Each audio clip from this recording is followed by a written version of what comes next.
Trabalho Legal começa agora e você vai ver. MPT realiza a Semana do Meio Ambiente com ações socioambientais para procuradores e servidores da Procuradoria-Geral do Trabalho. A continuação da reportagem especial sobre os bombeiros e os traumas e transtornos mentais relacionados ao trabalho desses profissionais. E uma entrevista com a procuradora Valdirene Assis para falar sobre a atuação do MPT em defesa dos direitos trabalhistas e da dignidade das pessoas trans. Confira tudo isso e muito mais a partir de agora. Esse é o Trabalho Legal, um programa do Ministério Público do Trabalho em parceria com a Associação Nacional dos Procuradores do Trabalho. O MPT realizou uma série de atividades socioambientais para servidores e procuradores da Procuradoria-Geral do Trabalho. O evento foi chamado de Amigos do Meio Ambiente.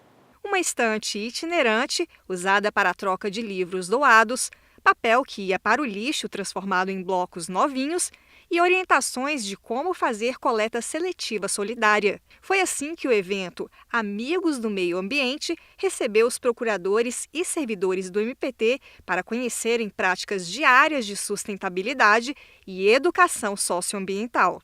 Amigos do Meio Ambiente. O evento ofereceu atividades interativas com conceitos fundamentais de educação socioambiental e sustentabilidade. A visitação às estações foi o ponto alto do evento. Segundo a chefe da Secretaria de Apoio da Gestão Socioambiental da PGT, Patrícia Rambo, esse tipo de evento, com estações de atendimento, traz resultados mais efetivos. Motiva, uma vez que causa proximidade das pessoas com aquele tema abordado. Essa estação aqui, a estação de reutilização de utensílios avariados, foi uma das mais procuradas, até disputadíssima. Funcionava assim, ó. O participante vinha aqui, escolhia o seu vasinho com a suculenta, depois separava a sua xícara que não tem mais uso e vinha montar o seu próprio vasinho com esse tipo de adubo aqui, que é um adubo orgânico enriquecido com coco. Preparava o seu vasinho e aí, prontinho. A xícara que não tinha utilização, agora se transforma num vasinho decorativo. Com essa reutilização de xícaras e todas as atividades do evento, seguiram 5 R's da educação ambiental: recusar, repensar, reduzir, reutilizar e reciclar, que priorizam práticas para uma vida sustentável.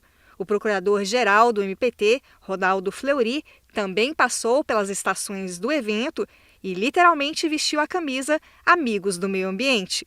Ao falar sobre a importância da doação de livros, o procurador-geral dividiu com a plateia uma lição de vida. Livro é algo muito importante para nós guardarmos só para nós mesmos.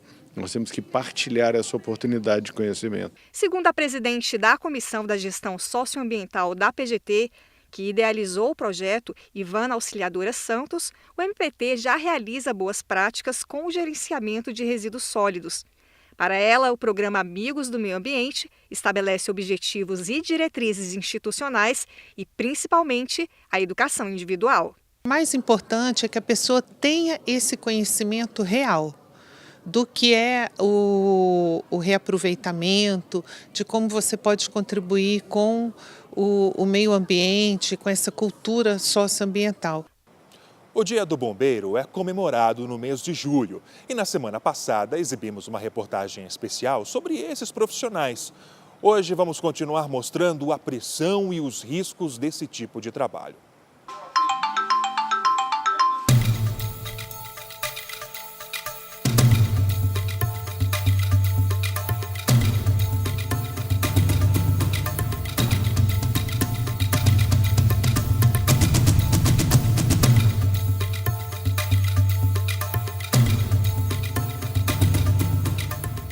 O dia a dia de um bombeiro não é fácil.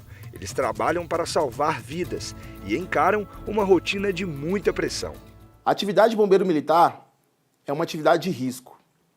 E em relação aos problemas enfrentados, particularmente, na minha opinião, corresponde às ameaças que nós sofremos no que se refere à nossa integridade física e até mesmo à nossa própria vida. Nós fazemos um juramento da bandeira e nós prometemos agir e atuar mesmo com o sacrifício da própria vida. Porém, justamente para minimizar esses riscos, nós estudamos muito e treinamos bastante, a fim de que esse bombeiro militar ele possa voltar à sua casa, junto à sua família, de forma íntegra, tanto fisicamente quanto psicologicamente falando. Para isso, o Corpo de Bombeiros conta com um centro de assistência psicológica que existe desde 1991. O centro de assistência hoje ele funciona numa área de assistência social, com profissionais dentro dessa área e também com psicólogos, não é? Até por informações já ratificadas pela Organização Mundial de Saúde, nós como bombeiros, como militares, nós fazemos parte de um grupo considerado de risco, não é? Um grupo que é considerado, vamos dizer assim, que um grupo de profissionais que são expostos a esse tipo de problema psíquico. Então, consciente dessa situação e mantendo essa estrutura, nós temos tanto essa organização, essa estrutura que consideramos que é reativa, não é? Aquela que recebe os profissionais que se sintam com necessidade de ter esse atendimento psicológico ou psiquiátrico, não é?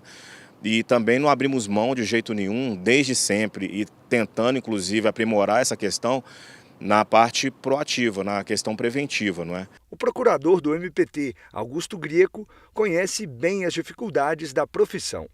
Da minha experiência, né, eu fui militar durante 11 anos e fui para a reserva não remunerada como capitão do Corpo de Bombeiros Militar do Rio de Janeiro.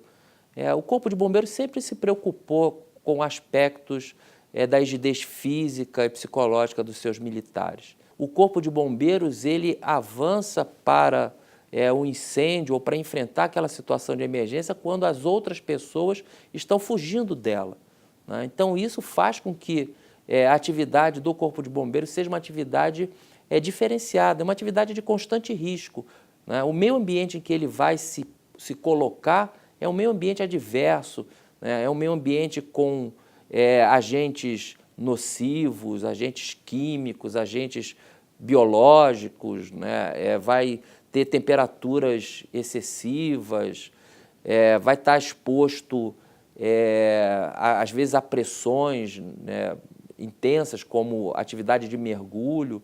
Então, é um feixe de atividades que requer constante preparação física e psicológica do militar.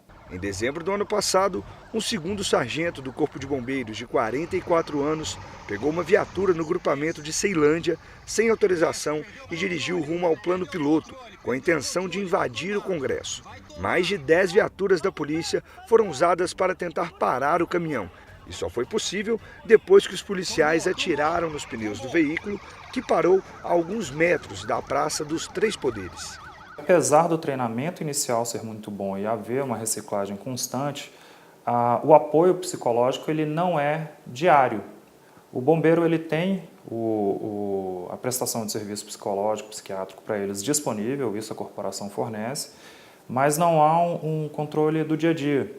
Então, aquele bombeiro que atende um acidente grave, ele não vai sair daquele acidente e ter um psicólogo de imediato ou um psiquiatra, algo que ele possa extravasar tudo que ele acabou recebendo com aquela carga do acidente. E isso vai acumulando, e um certo dia essa pessoa acaba não aguentando mais e extravasando de alguma forma prejudicial. Nesse caso específico, foi dada uma atenção especial para o bombeiro e a família dele, que foram atendidos imediatamente. A gente tentou assim dar o máximo de suporte para ele se estabilizar e enfrentar o que aconteceu. Isso faz com que o Ministério Público tenha que ter uma visão também, né, em relação a esses militares que vão estar inseridos nesse ambiente agressivo, esse ambiente hostil, né, no momento que ele está exercendo a sua atividade finalística. Depois do intervalo, você vai conferir uma entrevista com a procuradora Valdirene Assis sobre a atuação do MPT em defesa dos trabalhadores trans.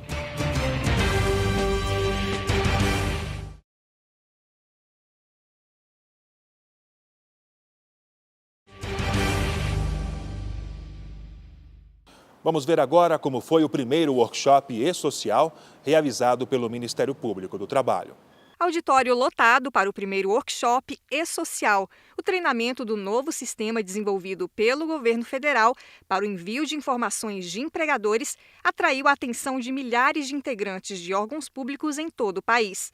O vice-procurador-geral do MPT deu as boas-vindas e destacou a relevância da ferramenta digital. Segundo o organizador-geral do evento, o procurador do MPT, Carlos Eduardo Andrade, capacitar integrantes da administração pública para a utilização eficiente do novo sistema é de extrema importância para que a ferramenta funcione. Esse é um evento de capacitação de servidores públicos de todos os ramos do Ministério Público Brasileiro, tribunais de justiça, tribunais regionais do trabalho, tribunais regionais federais e também dos poderes executivo e legislativo de todas as esferas estaduais e municipais, justamente para que eles tenham a possibilidade, estejam capacitados para o envio dessas informações. Envio que será obrigatório para o setor público a partir de 1º de janeiro de 2019.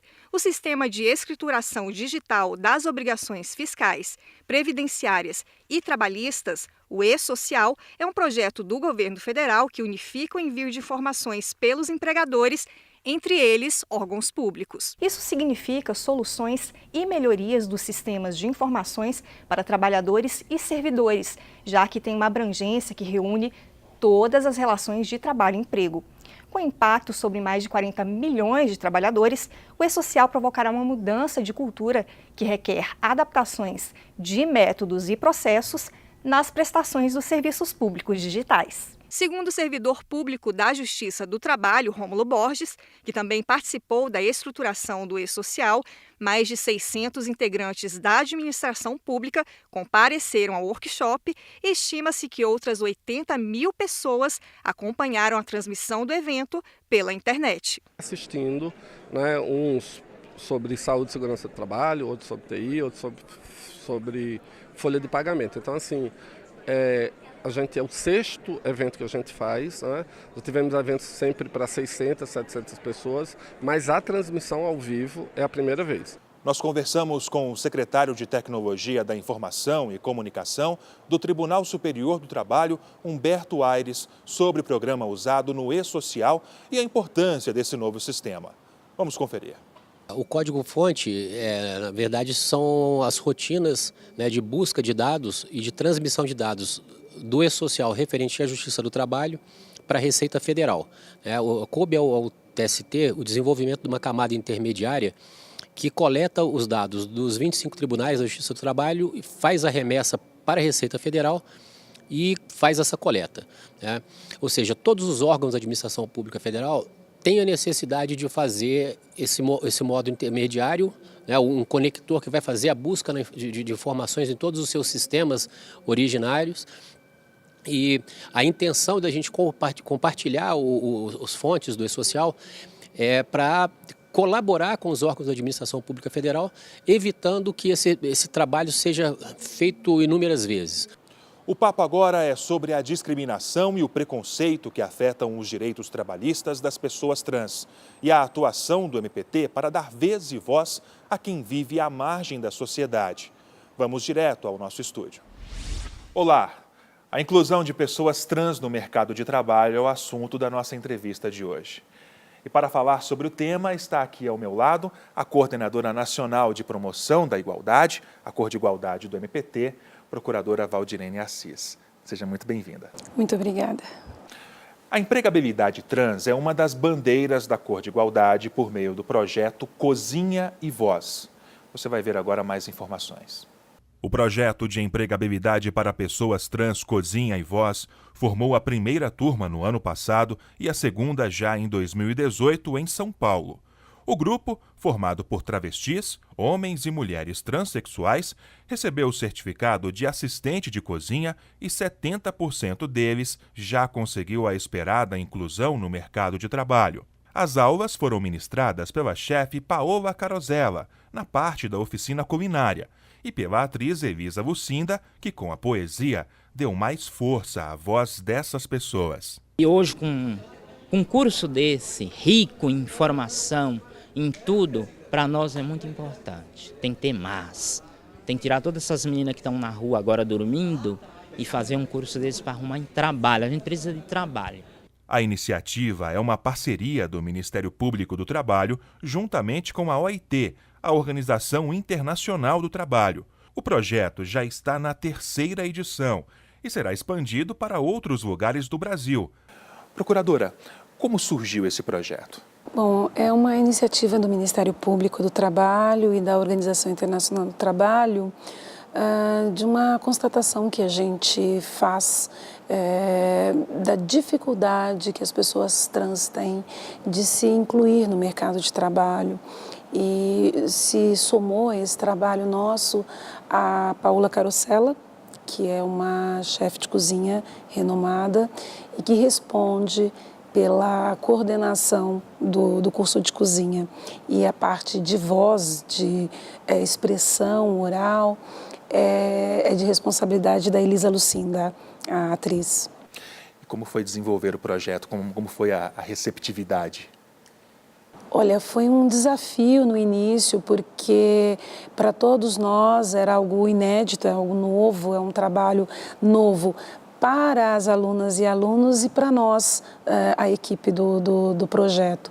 Mas a satisfação de ver as pessoas se sentindo respeitadas, se sentindo acolhidas, tendo uma oportunidade para se capacitar, prevendo uma possibilidade de se incluir no mercado de trabalho com uma atuação digna, uma atuação respeitável. Então, isso para nós realmente foi muito gratificante para toda a equipe. Não tem preço? Não, não tem. A senhora falou no começo sobre a OIT. Recentemente, a senhora esteve em Genebra. Como foi a experiência? Nós, do Ministério Público do Trabalho, eu, procurador-geral e mais 2 colegas procuradores, nós fomos integrando a equipe, a delegação brasileira, como peritos técnicos. E a minha atuação nessa conferência da OIT foi exatamente acompanhar os trabalhos de elaboração de um tratado internacional sobre violência e assédio. Então, os temas que nós, da Cor de Igualdade, lidamos cotidianamente, estavam ali retratados, mas de uma forma muito ampla, né? Num debate internacional, num debate com vários países, e algo muito enriquecedor, né, para o nosso Ministério Público do Trabalho ter participado de uma atividade assim e fazer esse intercâmbio de experiências. O Cozinha em Voz foi apresentado lá também. Sim, nós tivemos oportunidade de ter reuniões com membros da OIT de Genebra e falar dos trabalhos da Cor de Igualdade, dentre eles o Cozinha em Voz. E depois dessa apresentação em Genebra, quais são agora os próximos passos do Cozinha em Voz pelo país? Então, nós temos aprovado dentro da Cor de Igualdade um projeto nacional de empregabilidade para a população LGBT. Então, o Cozinha em Voz, ele está no contexto desse projeto nacional e ele será levado para outros estados. Então, Goiás já iniciou a implementação, Rio de Janeiro também já está trabalhando, e Minas Gerais. Nós, inclusive, agora em julho vamos a Minas Gerais para dar o start da etapa mineira do Cozinha em Voz. E como os interessados pelo curso podem participar? Em cada regional brasileira do MPT, nós temos os representantes da Cor de Igualdade e esses são os procuradores responsáveis pela execução do projeto de empregabilidade para a população LGBT e, portanto, empregabilidade trans nos mais variados estados brasileiros. Então, tanto entidades que atuam na defesa dos direitos das pessoas trans, né, transexuais, travestis, como também as próprias pessoas diretamente interessadas em se habilitar para os cursos, podem ir até o Ministério Público, conversar com os representantes da Cor de Igualdade da sua localidade e viabilizar ali, então, o início da aplicação do projeto também no seu estado. Nós vamos agora a um rápido intervalo e no próximo bloco continuamos falando sobre a importância da inserção de pessoas trans no mercado de trabalho. É 1 minuto só.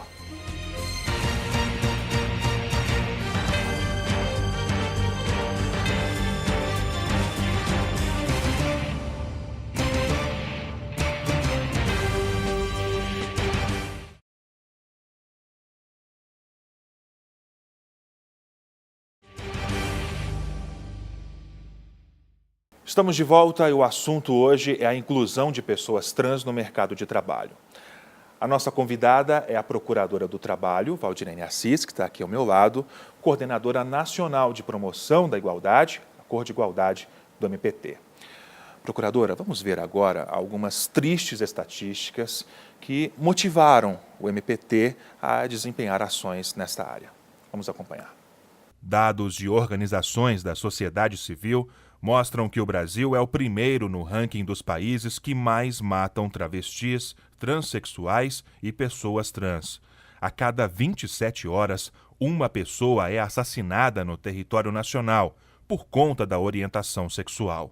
A expectativa de vida para eles não passa de 35 anos, resultado de um cenário de discriminação que também acontece no mundo do trabalho.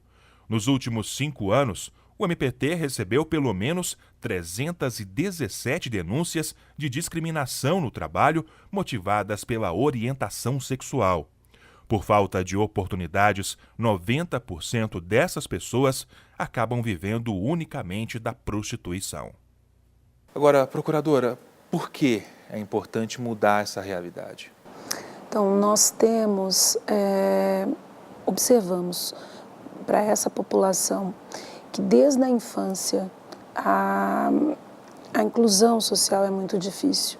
Então, há uma dificuldade de estar na escola por conta do bullying, há uma dificuldade, portanto, de se formar, de ter condições de participar do mercado de trabalho em igualdade de oportunidades com as demais pessoas.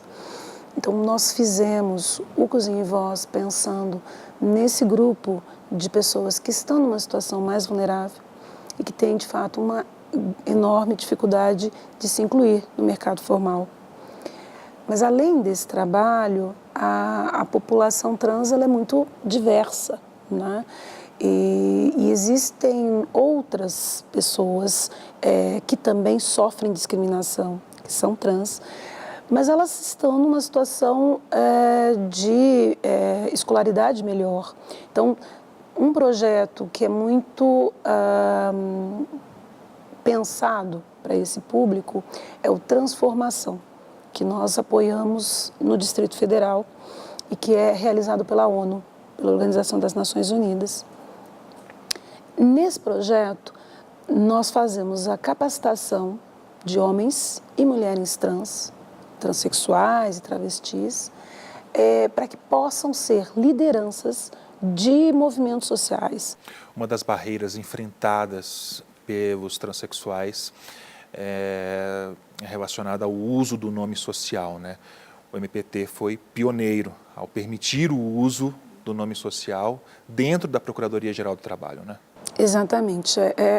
O nome da pessoa está relacionado à sua identidade, a forma como a pessoa é reconhecida socialmente. E isso é um traço, é um aspecto da sua dignidade. Então, para uma pessoa trans, o nome social é muito importante. Então, reconhecer, dar a esse nome um caráter oficial é essencial para que a pessoa se sinta bem naquele ambiente, se sinta acolhida. E a pessoa que sofreu algum tipo de discriminação ou presenciar alguma discriminação, que atitude a pessoa pode tomar? Nós temos vários canais possíveis. Se a situação for uma situação de violência, de risco à integridade física da pessoa, há necessidade, então, de se socorrer de uma autoridade policial. Se nós estivermos diante de uma situação de discriminação nas relações de trabalho, isso é um tema afeto ao Ministério Público do Trabalho. E aí nós temos um site do Ministério Público do Trabalho, que as pessoas podem entrar, fazer a denúncia se identificando ou pedindo sigilo dos seus dados pessoais, e também as pessoas podem se dirigir às unidades do Ministério Público do Trabalho em todo o Brasil. Essas denúncias são recebidas e aí tem início um processo de investigação dentro do MPT para coibir esse tipo de violência contra as pessoas. Violência que, infelizmente, é forte no país e isso reforça ainda mais os motivos para a criação de uma política pública mais abrangente também, né? Sim, quando nós falamos da população LGBT, nós fazemos um recorte das pessoas trans, porque são as que estão numa situação de maior vulnerabilidade. E os dados que nós temos aqui no Brasil, infelizmente, eles também encontram um correlato fora. Procuradora, muito obrigado por ter aceito o convite, pela presença também. E nós aqui agradecemos ao Ministério Público do Trabalho a oportunidade de falar sobre esse tema, que para nós é tão caro, porque realmente é um tema que a sociedade ainda resiste em debater com a profundidade que ele precisa ser debatido. Mas estamos avançando. E você, aprecia a literatura? Então fique com a gente.